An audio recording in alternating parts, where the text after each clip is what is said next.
Käynnistäminen tapahtuu seuraavasti. Irrotetaan ilmanottoputki. Laitetaan se tuonne sivuun.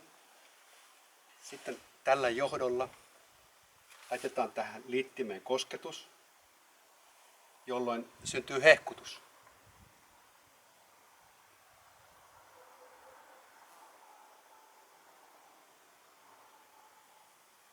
Noin. Nyt hehkuu hyvin. Ja sitten painetaan start. Putki pitää laittaa kiinni.